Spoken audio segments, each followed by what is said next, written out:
Bienvenue sur Light & Shoot, aujourd'hui on va parler des cinémagraphes. Mais avant tout, faut qu'on discute un peu. Comme tu le sais, on est confiné depuis pas mal de temps et c'est vraiment dur pour moi de créer du nouveau contenu. Je commence à arriver au bout de ce que j'avais tourné d'avance et j'ai plus grand chose à vous montrer. Alors oui, on arrive au bout du confinement, enfin du moins je l'espère, mais il va me falloir un peu de temps pour retourner des vidéos. Et je refuse clairement de faire baisser le niveau de la chaîne juste pour continuer à fournir des vidéos. Donc aujourd'hui, j'ai voulu faire un test. Plusieurs d'entre vous m'ont demandé des vidéos sur la retouche ou des vidéos sur les logiciels. Donc aujourd'hui, j'essaye de vous faire ça. On parle d'un cinémagraphe, quelque chose qui se fait sous Photoshop. Mais du coup, la vidéo sera plus longue et moins rythmée que d'habitude, parce qu'on passe vraiment sur un tuto. Du coup, je te demande ton avis. N'hésite pas à me dire en commentaire si de temps en temps ça te branche d'avoir une vidéo sur la retouche dans ce format-là. Et une dernière chose avant de commencer, si tu aimes cette chaîne, la meilleure façon de me soutenir, c'est de t'abonner. Alors fais-le.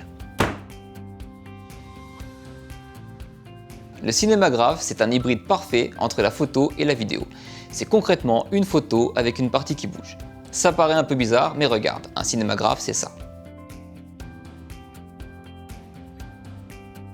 Donc pour faire un cinémagraphe, il faut que tu fasses une courte séquence vidéo dans laquelle il y a un mouvement répétitif. Donc tu mets ton appareil sur trépied, tu le mets en mode vidéo, tu filmes absolument ce que tu veux du moment qu'il y a un mouvement répétitif, et ensuite je te montre comment on fait dans Photoshop. Donc faire un cinémagraphe, c'est assez simple et ça peut se faire directement dans Photoshop. Par contre, comme on part d'un fichier vidéo et non pas d'une photo, il faut l'ouvrir de la façon suivante. On fait Fichier, Importation, Image vidéo dans des calques. On va choisir la vidéo qui nous intéresse. Et l'idée du cinémagraphe, c'est donc d'avoir un mouvement très court mais qu'on va mettre en boucle. Donc on ne veut pas la vidéo complète, on veut un bout seulement, donc je clique sur Plage sélectionnée seulement. Donc le plus compliqué en fait, c'est de trouver le bon moment pour créer son cinémagraphe. Moi ce que je veux, c'est que cette roue s'anime sur un tour complet et que les cheveux bougent. Mais il faut que pendant ce temps-là, Lise, elle, ne bouge pas trop. Donc je vais regarder un peu ce que j'ai dans la vidéo. Ici ça me paraît pas mal, donc je mets mon indicateur de début au début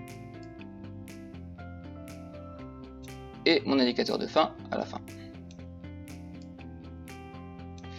Je fais OK. Et donc là, vous aurez besoin de cette fenêtre qui s'appelle Montage. Et pour la trouver, sans surprise, on clique sur Fenêtre, Montage. Donc ce que vient de faire Photoshop, c'est qu'il a décomposé ma vidéo en plein de photos. Et on va pouvoir agir indépendamment sur chaque photo. Et c'est exactement ce qu'on veut en fait. Parce que le but du cinémagraphe, c'est de laisser l'image 1 en image de fond et de référence, et d'animer ensuite seulement une partie de chaque autre image pour avoir le mouvement qu'on veut. Donc avant tout, ce que vous pouvez faire, c'est lancer la vidéo telle qu'elle est ici, pour vérifier que le mouvement marche bien.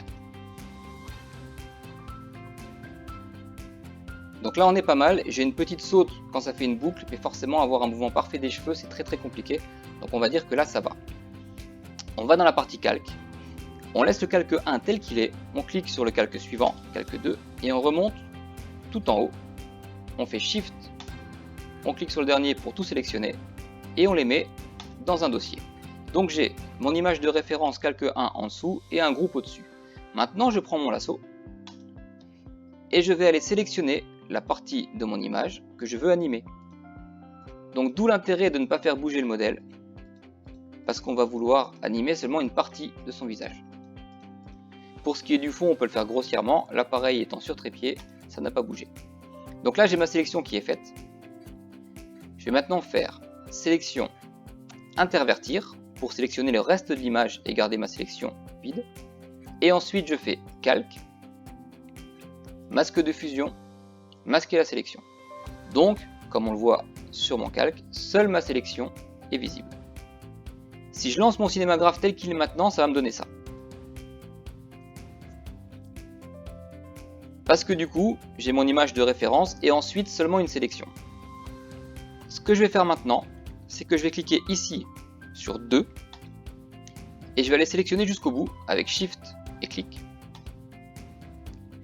Et je vais donc dire à Photoshop, sur toutes mes photos sélectionnées, tu m'affiches en dessous l'image de référence. Et pour faire ça, je vais encore une fois dans la fenêtre calque et simplement j'active l'œil du calque 1. Donc ce que je viens de faire là, c'est simplement afficher le calque 1 sur toutes les photos du groupe. Elles étaient sélectionnées donc par ici. Et maintenant, la magie opère. Et maintenant, si on veut chipoter un peu, c'est une image que j'ai faite avec un réflexe il y a une paire d'années.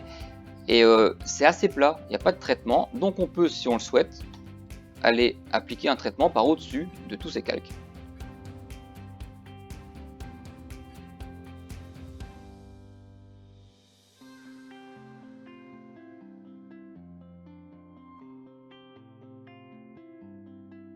Alors évidemment, c'est pas un RAW, c'est quelque chose de beaucoup plus sensible. On peut pas aller très loin dans le traitement, mais on est déjà vachement mieux. Et il ne reste plus qu'à l'exporter, et du coup il faut trouver fichier enregistré pour le web. Alors avant c'était directement dans le panneau fichier, maintenant c'est dans exportation, enregistré pour le web.